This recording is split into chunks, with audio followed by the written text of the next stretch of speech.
Prince. He is one of the most colorful and creative figures in modern pop culture. Yet he is also one of the most mysterious and perhaps one of the most misunderstood. Prince. The world knows of his musical genius, but knows little about the man. During this program, we'll look back on his early years and get a rare personal glimpse of the real Prince through the eyes of some of the people that knew him best. The cousin Prince formed his first band with. The producer who wrote lyrics for his early songs. The manager responsible for Prince's first recording contract. We'll talk to family, friends, associates, and critics of the budding superstar. We'll hear their remarkable stories as we track the evolution of Prince's genius and capture a memorable portrait of one of pop music's most influential artists, Prince.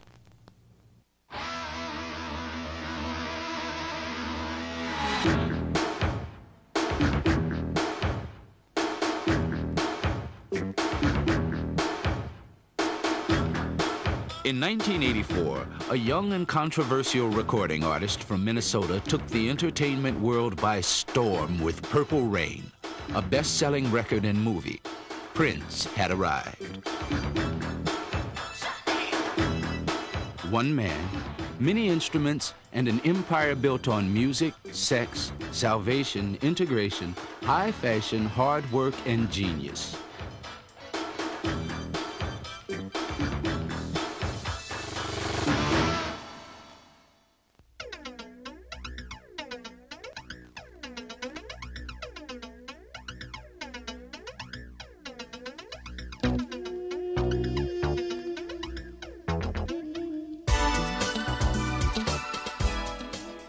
Musical genius can spring from anywhere, but with Prince, it sprouted in an extremely unlikely place, a Northern American city surrounded by farmland and rivers.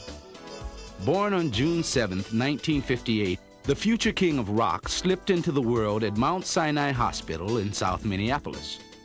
The first son of Mattie and John Nelson, who named him Prince Roger Nelson, after his father's jazz trio, the Prince Rogers Trio. At an early age, Prince displayed his own musical talent, first banging on pots and pans, and later learning the themes from The Man from U.N.C.L.E. and Batman on his dad's piano. Music, no doubt, provided the young Prince with some much-needed comfort when his parents divorced, and he was shuttled around between homes of friends and relatives. It was in this house in North Minneapolis where Prince finally found a home and a surrogate mother, Bernadette Anderson. Here he joined musical forces with Bernadette's son, Andre, and Prince's cousin, Chaz Smith. So we grew up really tight and started playing. He played piano and I played drums.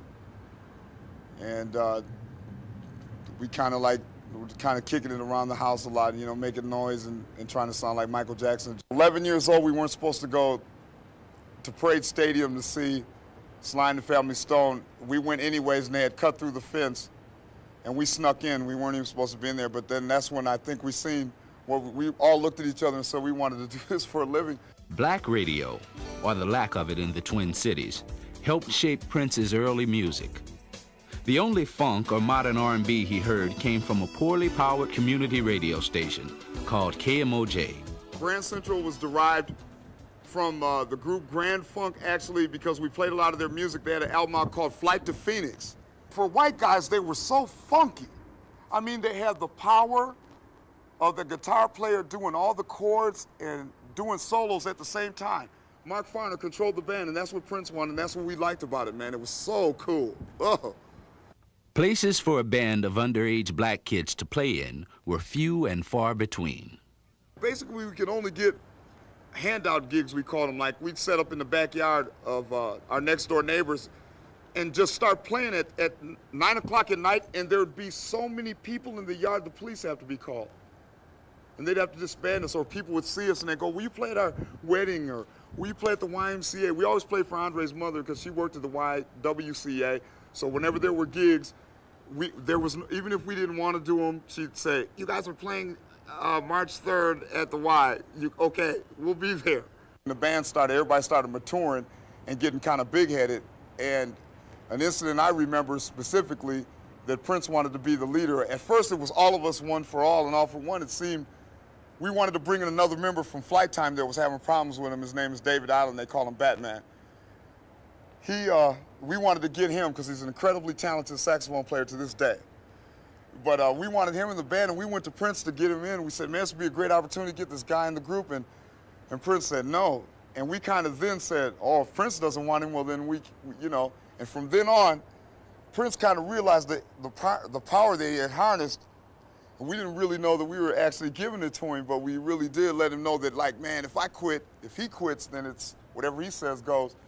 The growing pains continued.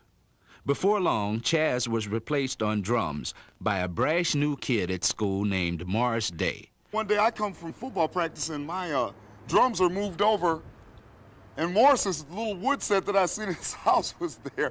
And of course I was devastated because these were like my brothers. And the band was Grand Central, consists of William Dowdy, which he was the percussionist, Linda Anderson, which was Andre Anderson's sister, was keyboard player. Morris Day was on the drums. Andre Anderson was on bass, and Prince Rogers Nelson was on guitar. And I remember working with them the first day, and I asked them to play me one of their songs. And they sang a song, I don't remember the name of it, and everybody was saying words different. Everybody was saying something different. You know, like, you remind me of me, and this guy's going, well, you remind me of she, and this guy's, you remind me of he. You know, it wasn't those words, but that's just an example. And I made them all put down their instruments and come forward. And I asked Prince, I says, well, Prince, just grab your guitar. We'll do the guitar and we'll do vocals so that we can work on harmonies and getting those things right. And Prince started playing and we started singing and things like that. And this is how we really started getting the group really tight. Chris Moon, a flamboyant would-be music producer, was searching for a collaborator while recording bands for free on a 4-track recorder in his basement. And at the time there was a group in the studio recording called Champagne. And Andre Simone and Prince and, you know, the whole group. And so I pulled Prince aside after a session one day, and I said, look, I got this idea. I'd like to sit down and talk to you about it. So he came back that evening after the group had left, and we started talking deals. My idea is that, hey, why don't we get together, why don't we team up, combine our resources, combine our talents, and I'll teach you how to record, and I'll teach you how to produce, and I'll teach you everything I know, and, you know, I'll produce a demo tape for you. And if it goes somewhere, great. If it doesn't, you know, then we've both learned from the process. But if we get something out there, I don't want to contract with you, I don't want to put any of this on paper, because I want this an agreement of the heart, not agreement of the paper. And if something goes somewhere, all I want is just that you credit my name on the songs that you end up using. And I think that he thought 2 or 3 fractions of a second and nodded his head. I recall there wasn't a long oratory response to the question, just a head nod. And that was the beginning of the agreement. So I reached into my pocket and pulled out my keychain, and here was this little 16-year-old, you know, afro-headed, 5-foot black kid from the north side that I didn't know very well, and I handed him my key. And I said, here's the key to the studio. You let yourself in after school, you come over here and practice, and then when I get back, we'll sit down and we'll work on stuff together, and I'll leave lyrics on the piano, and if you find any you like, work on them. And I remember Prince kind of looked at me a little shocked when I handed him the key, because that was really a good gesture of trust and faith on that part, and he never betrayed it. He was always, you know, very, very reliable and punctual. After I taught him how to record, it was really funny. I'd reach up to the board and turn up a little treble, and then he'd reach up to the board and turn down a little treble. Then I'd reach up to the board and turn up an instrument, and he'd reach up to the board and turn down a different instrument. And so our hands were all over the place. It was like this octopus had spawned in the studio and had become a recording engineer. So even from the beginning, he had a lot of input, a lot of sense on the tonal textures, the balance, the way the sounds fit together, and he wanted to express that input. And I think as soon as he learned how to operate that equipment, he had the means to do that. Our focus was always to push the envelope of normality and try and get into things that we wouldn't normally do. We would bring flute players in for funk songs, and we'd use obscure instruments. We'd tune the drums all weird and slow the tape down, and anything that was not natural, not a normal process within the recording system back then, we would be playing with. Prince's hunger for a recording contract increased as his immense talent became more apparent. Prince came back from New York after I'd lined him up with his first record company meeting, and both of us were a little astounded that the record company hadn't heard a hit. We thought, well, we can hear it, how come they can't hear it? And so then the question became, what are we going to do to market you, Prince, now that you know, our one main shot hasn't quite materialized the way we had hoped? And so I decided that what I needed to do was to try and find some talent, some managerial type talent here in town that I could use that would help me to promote this artist. And there was one gentleman named Owen Husney who was with a company that promoted folk artists. And I'd always liked Owen, we'd always got along pretty well, and he'd always struck me as a very professional, kind of responsible individual. He was a businessman, he was doing this on an ongoing basis, he had experience, he had a suit. And I thought that was important, that we could put somebody in a suit in front of the record company and have that kind of a presentation.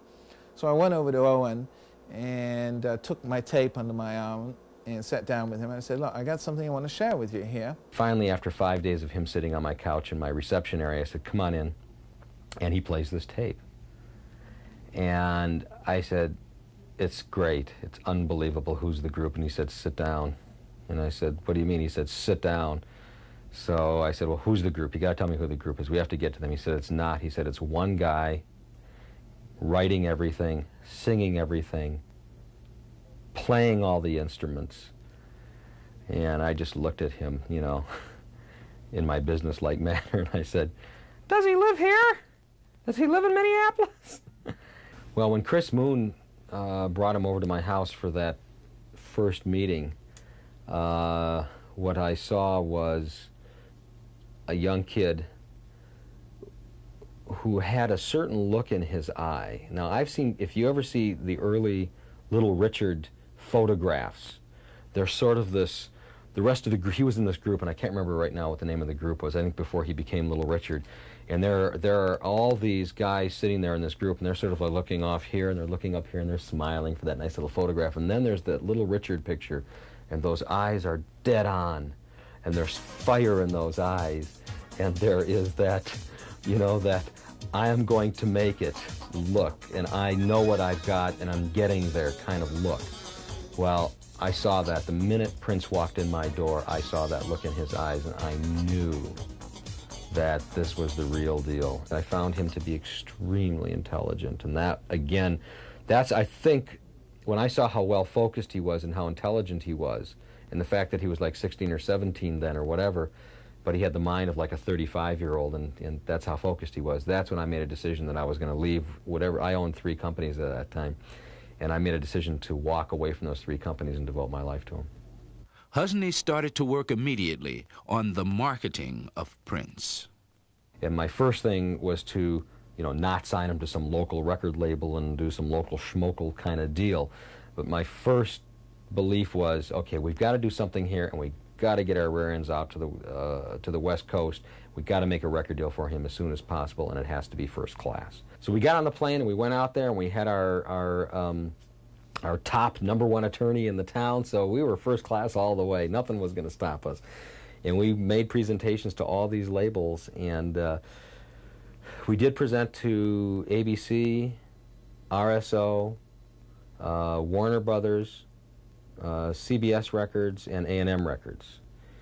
I do still have the letter of rejection from Al Corey at RSO Records that passed on him, saying that, you know, they didn't feel that he was a talent.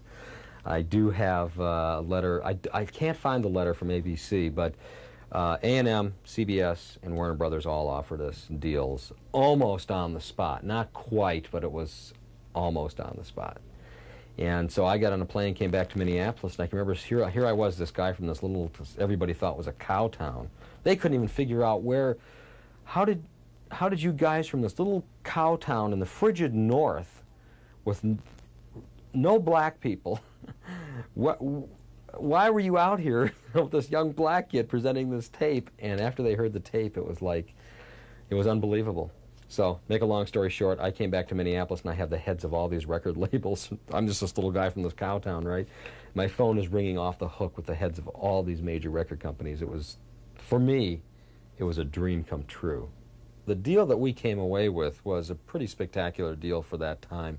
The money was well into the six figures. In fact, if you added everything up together, it was over $1 million for that time, if you added in all the records and all the advances and everything.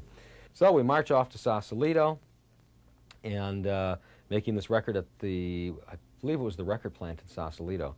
And I got this nice home built into the side of this mountain, and Prince and myself and my wife and Andre Simone get on a plane and move out there and set up shop, and Andre and Prince are living with us, and our relationship was sort of surrogate parents at that point. I mean, we were cooking and cleaning and doing the hair and, washing the floors and doing the sheets, and I was managing them at the same time. I can remember at one point all these honchos from Los Angeles came up to San Francisco to see how we were doing in the studio, check up on us, because they left us alone to our own devices.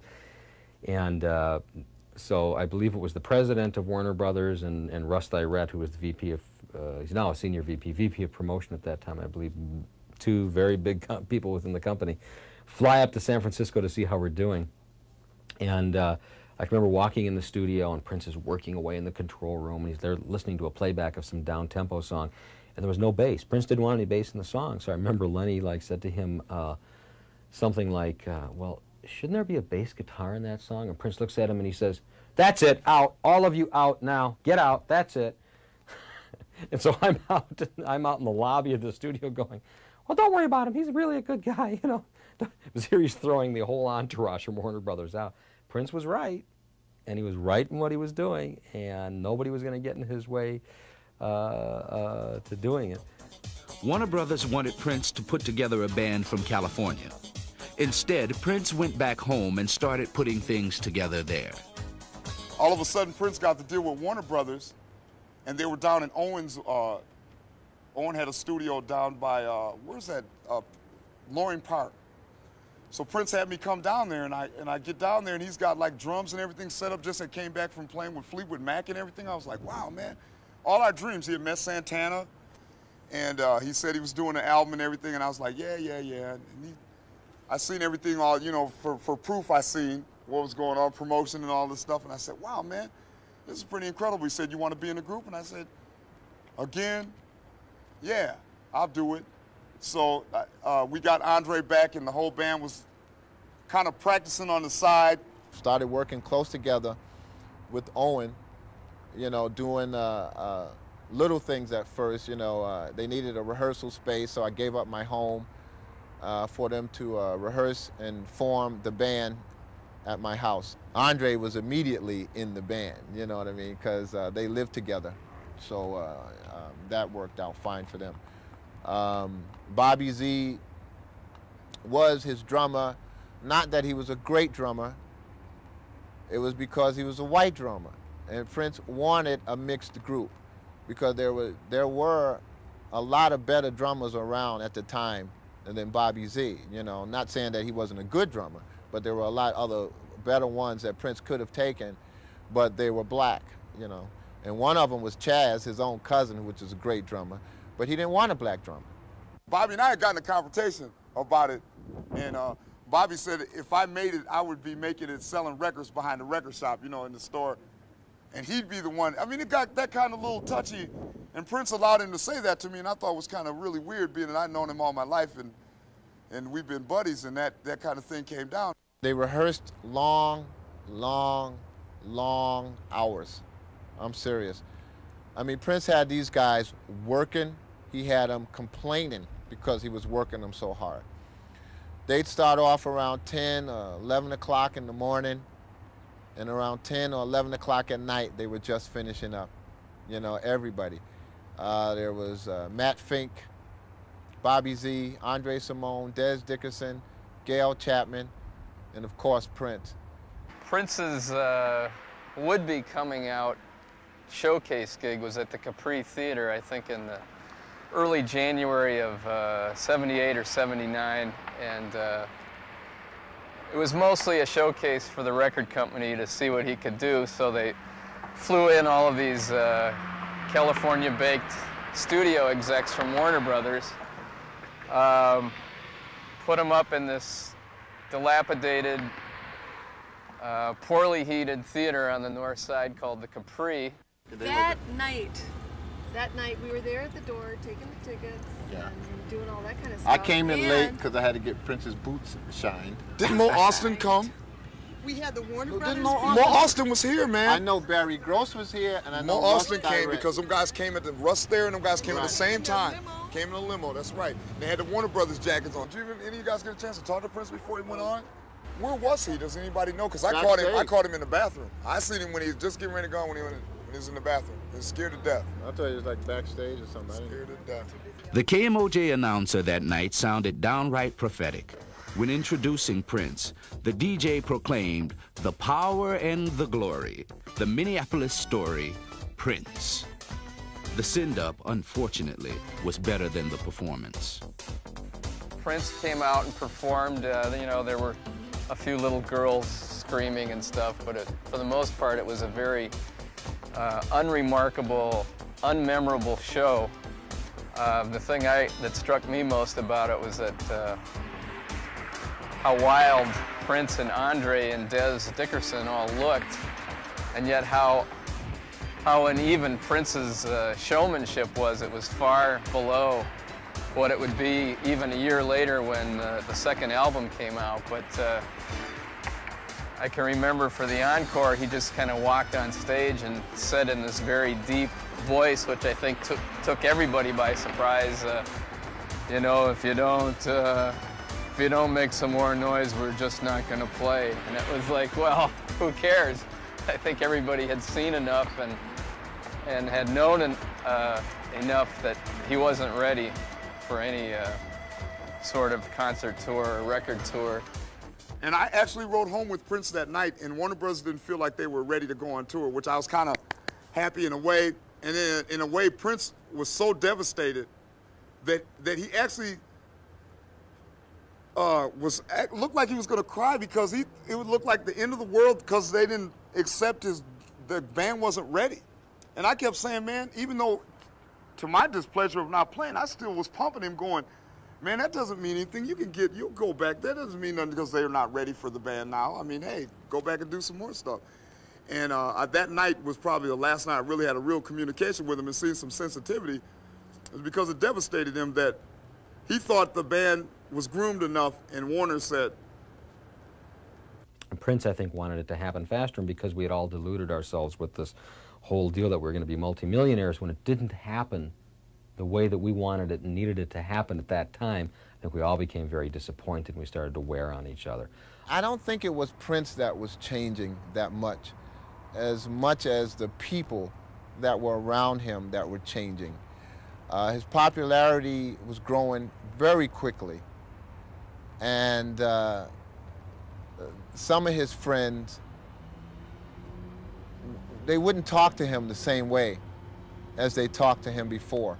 It wasn't like, hey Prince, how you doing, man? How's it going? It would be like, Prince, wow, yeah, man, how's it going, man? It was a different, I can't even do it right, but they looked at him in awe. They looked at him as a star rather than looking at him as a human being who had a job in the music industry. I can remember after the first album came out and it did just so, here we are sitting around sort of licking our wounds and saying, well, and I'm coming up with that manager talk, you know, well, that was a good first start, you know, blah, blah, blah, blah, blah, this and that. Our relationship at that point started to deteriorate just a little bit because the lines between sort of being his surrogate parents and being a manager and being able to draw the boundaries between all that and bring him information that he needed to know and the reality blows of the business, and at the same time sort of be his father figure, really were wearing thin on all of us. And at that time, he was getting a little upset about all this. And then, bang, we're sitting there, and this record, Funky Town, comes out by this young white kid from Minneapolis. And all of a sudden, we're looking at the charts. We said, wait a minute. This other record from this young white kid just went #1 on the black charts, on the urban charts. Then it went #1 on the pop charts. Then it went #1 on the dance charts. Then it goes #1 every free country on earth.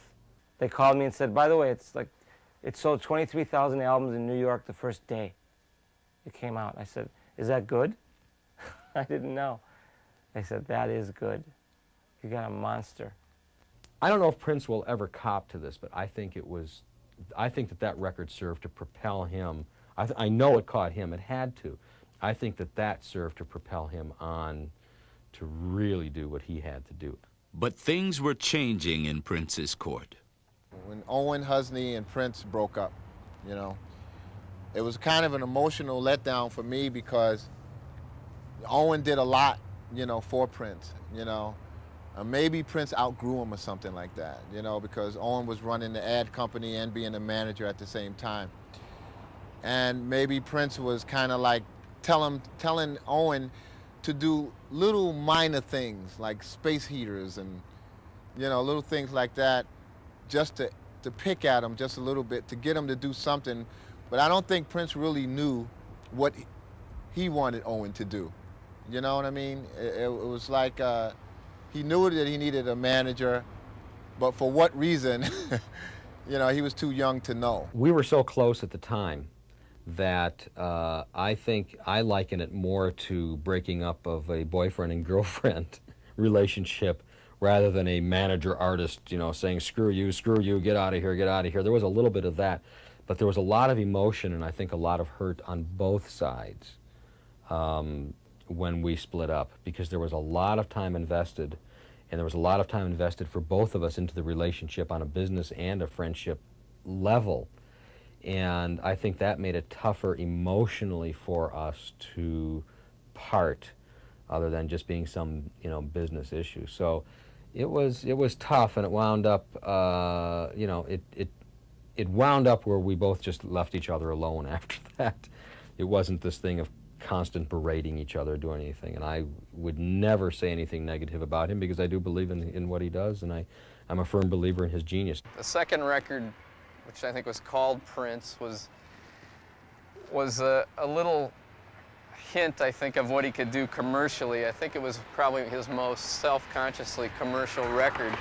He played again at a downtown theater called the Orpheum, which was sold out, and the difference in performances was night and day. I mean, Prince had basically come out of his shell. He reminded me of Jimi Hendrix and Sly Stone, but it was so rockified that you know, I'd never really seen anything quite like it. And I remember my date at the time was beside herself, and this was a supposedly mature woman who was like on the edge of her seat and just about ready to scream herself. And it was a really electrified performance. Prince prancing around in his bikini underwear and his leg warmers. He still had the big afro, although he was starting to comb it down a little bit, more in a Beatles style cut now than the straight afro. But it was a sign of things to come, and it was a vast improvement, and from there it just got better. But then came Dirty Mind, and you put on this album, Dirty Mind, and you're just blown away. It's the funkiest, rawest grooving record that has ever come out of this town, that will ever come out of this town.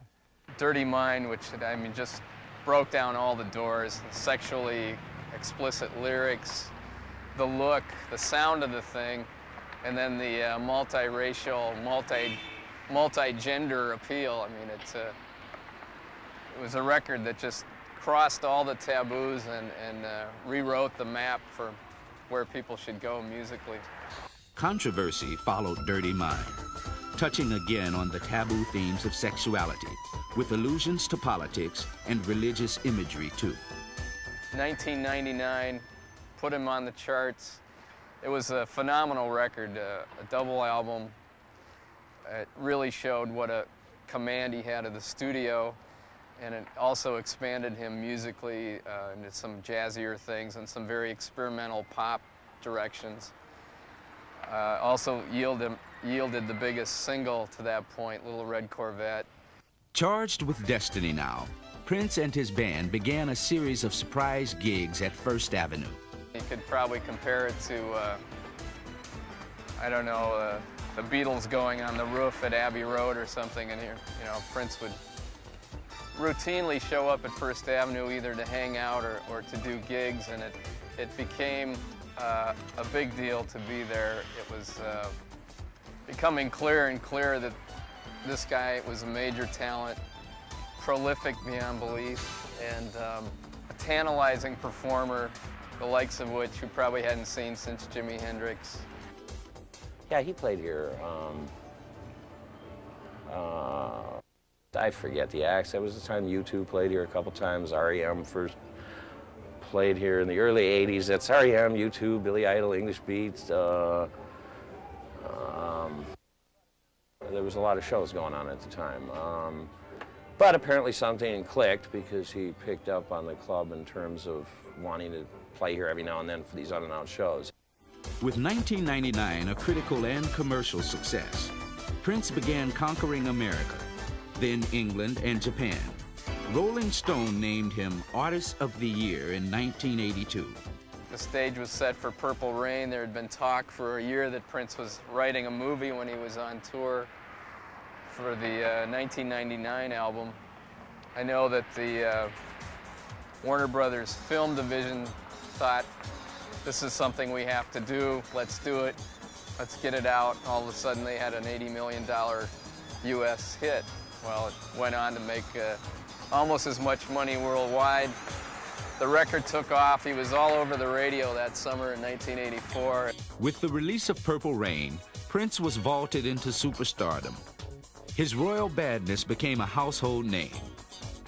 He was no longer the quiet kid on the street, hungry for a record deal. It's pretty bizarre. You really couldn't talk to him after that. Because then he went through different management changes. I remember seeing him with his new managers after Owen, and they actually put their hands on me so that I couldn't talk to him. Me and Andre had seen him in Dayton's and stuff, and we thought he looked a little cute. He had some little pink pants on, some little boots, and a little pink scarf. And this is when he was starting to look like he was getting really far out. We were far out, but he was like, seemed like he was distant emotionally. And it was those characters he was around, because I know he didn't want to trust them. We didn't like him from the beginning, but then I knew he was getting like even further out as far as like dealing with the people that he knew. And so then I didn't see Pepe around anymore. I didn't see, Matt and them guys really never said anything, but Dez wasn't in the group anymore. Gail had left, the original keyboardist, and I had brought her to the band. And she didn't like what's going on, because basically everybody he had in his band were really honest, hard-working people. They weren't people that liked Prince because he was Prince. They loved him because they seen the genius and the talent, and they was willing to sacrifice everything. That's everybody, and I ain't lying. Everybody sacrificed everything so that they could see that work, because they knew it would benefit all. And that's the bottom line. They didn't want anything at all extra special. Everybody, including Owen, believed in that man's genius. I kind of like didn't want to work for Prince at this time, because he was getting a little star-itis, is what I called it. You know, and I've seen it happen in a lot of groups and a lot of people throughout my life, you know. And I didn't want to be catering to him. I do anything for him, you know, because I wanted to do it, but not because he wanted me to do it. You know what's funny, as I look back, I think about, there was a whole group there, and I think about why I selected Prince. And I'd love to tell you, I knew he was a star. You know, I sensed that he had a lot of ability, but funnily enough, one of the reasons I selected Prince was he seemed like he didn't have too big an ego and he'd be easy to work with. He was easy to work with. Used to get some of his fan mail. And this is something that he didn't understand, you know. Girls would write him letters, And they put in there how much they loved him, how much they loved his music. They send gifts, little necklaces, rings and everything, you know, gold-plated things, you know, not the real expensive stuff, you know. And pictures they'd send, and little letters like, I want you to marry me, and things like that. And I'd show him the Prince and stuff like that. And he would go like, gee, this is like, how could these people don't even know me? You know, how could they love me? And I'm saying, hey man, they like your music. They like what you're doing. They like what you're saying. So we started looking at what name we should use for Prince. And I remember one evening we had a long discussion because Prince wanted to be Prince Nelson. He says, you know, that's my name, that's who I'm going to be. And for days I said, look, you know, there is only one. If you go out and we get you out there and we make you famous, there is only one Prince. There's never been another Prince. We don't need the Nelson. Ooh, I don't know, that's my name. But eventually he came around, and we ended up with an artist named Prince. We wrote a song together called Just Another Sucker. And I remember it very well. We was at my house on 3809 Upton. And I had the music, I wrote the music, and I played it for him. And he said, wow, man, he really liked it. And then he put some guitar stuff on it, which really enhanced it, and I liked what he did. And then he went home. It was around 9 o'clock at night or something like that. And around 4 o'clock in the morning, he calls me up and the phone is ringing. I'm asleep. And I go, hello, what's up, you know? And it's Prince, Peppy, wide awake. I finished that song, man. I didn't want to let him down and go, man, do you know what time it is? It's like 4 o'clock in the morning. I didn't want to do anything like that, so I just said, wow, that's really great. You know, I mean, I could care less. I mean, I really cared, but I could have waited till the morning. Another thing he'd do is go through red lights, you know, drive through red lights with his very first car. He would drive through a red light with us in the car, sort of like a dare type thing, and I'd have to pray for him to stop.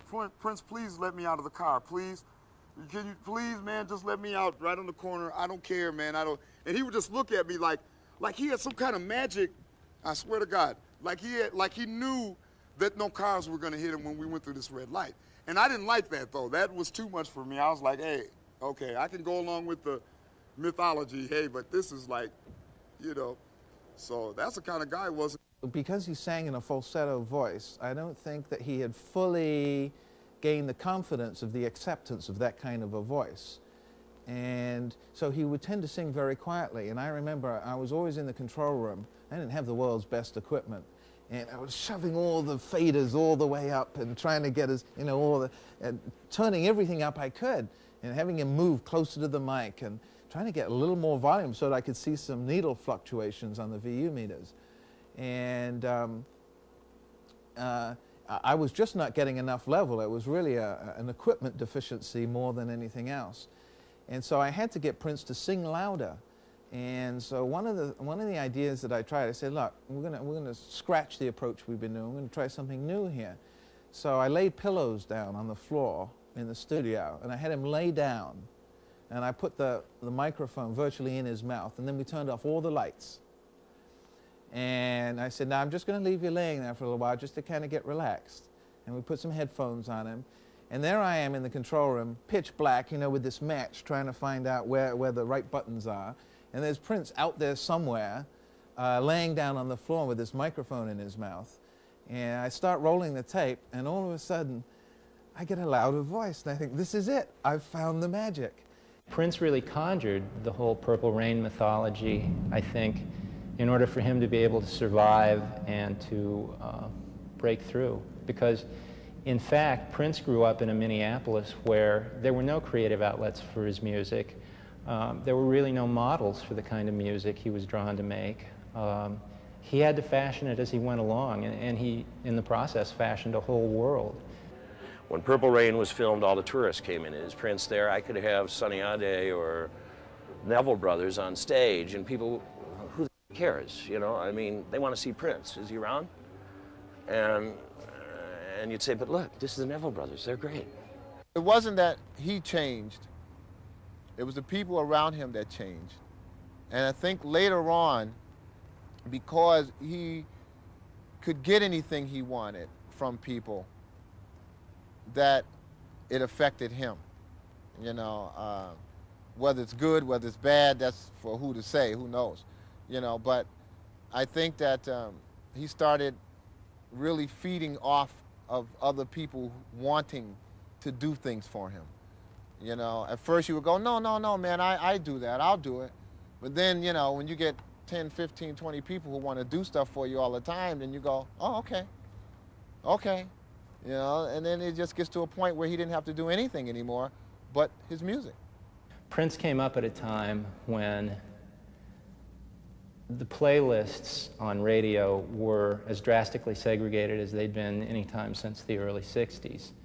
And he really played a vital role in spirit and in direct lineage in helping to break down those barriers. Michael Jackson and Thriller get most of the credit for breaking down the barriers that had sprouted up at radio.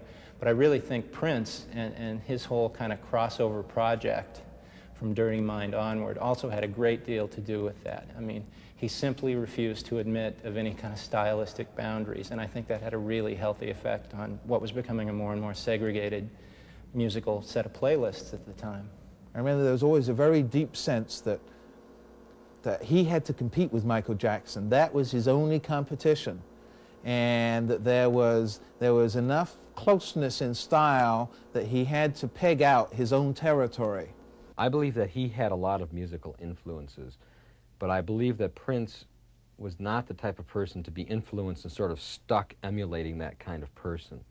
I believe that he was the kind of talent that could take a liking to a particular artist and take what they were doing to the next level. Nobody who's been on the scene in the past 20 years recombines musical elements as freely and as creatively as Prince has at times. But at the same time, if you look at the really stellar musical careers of the 20th century, you find that there are sustained collaborative relationships that happen. With Duke Ellington, it's Billy Strayhorn. With James Brown, it's a series of sidemen who got less creative credit in his career than they really deserved, but they were there long term, and they really contributed a lot to his sound and his sensibility. The interesting thing about Prince, and in some ways the tragedy of Prince, is that he has never been able to sustain those relationships. He grew up isolated. He developed this vision of where he wanted to go and who he wanted to be, and he invented himself in that mold. And that attitude toward life and toward his career served him really well for a really long time. But at this juncture in his career, speaking in 1992, I wonder if he hasn't gotten to the point where he's beginning to run dry. He's beginning to lose his own self-critical faculties because he doesn't have stable relationships with other people who can afford to be honest with him and who can input ideas that he'll respect and work with. But I think in the years to come, he will always be successful because that's the kind of songs he writes. He just doesn't write love songs. He writes songs about life, about real things, whether you like it or whether you don't, whether it's about incest or whether it's about God. You know, you either like it or you don't like it, but it's facts.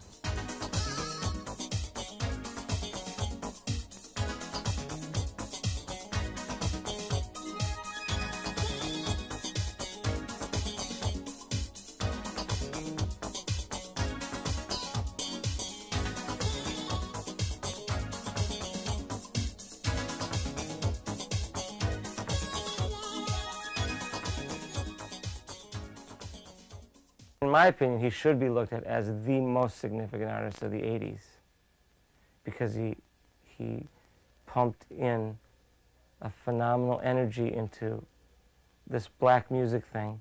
He kind of fused rock and jazz and funk and pop together and made it into a thing that sounded really acceptable to everybody.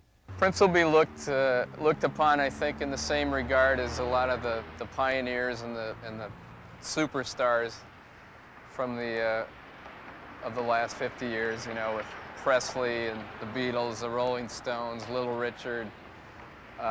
Prince will be in the top 10, if you will.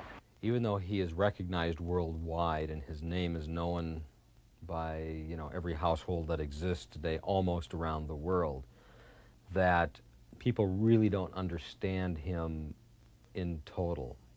And I feel that, I personally feel from seeing him do other things and knowing what Prince is capable of, that he is a modern-day Mozart or Beethoven, if you may, that his genius has yet to be discovered. I named my dog after him.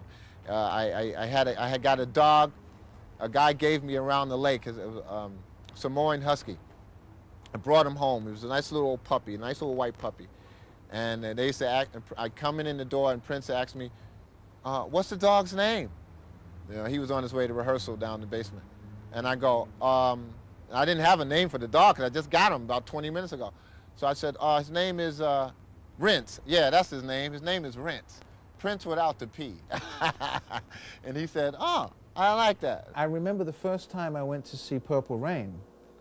And I walked in and I sat down in this movie theater, packed with people. And here's Prince's head, 40 feet tall. And everybody's just saying, God, that's incredible. And to me, I saw that movie unlike anybody else in the world. Because to me, we were still in the studio working together and doing that thing. And what I saw on the screen was not this huge superstar, but I saw this kid that achieved his goal. I think the only thing people worry about is that he might end up to be the Howard Hughes of rock and roll, because he's got such a reclusive personality to begin with, and does seem to genuinely like to be left alone, and has always seemed driven in whatever he does, and demands a lot of other people, but I don't think any more than what he demands of himself. His career, it speaks for itself, really. I mean, what can I add to it? It's been a genius career. I mean, I don't know, really, only thing I could think that he could do, probably his next move, is to come back and go like, man, why don't you guys come out to my pool, man? I got a pool full of beers. Come on, I got a basketball court in my house. Why don't you guys come on, let's play some basketball, drink some brewskis, and watch the Bulls. That's all I think is left out of his whole thing, and him to be happy, because I don't think it'd be very much fun leaving all of it. Look at Pepe and all of us are still together. We communicate with Andre, all the old band members, Jesse, everybody still, talks to one another, and we need each other. And I think that's really, to be out there where he's at by himself has got to be pretty scary. So I feel for his future in that sense. Got to come back home, see? Because I talked to his mom and everybody, and it's deeper than just the music thing. You just got to come on home, man, And then I can see him going on and, even doing things that David Bowie and people couldn't even dream of doing, or Hendrix. So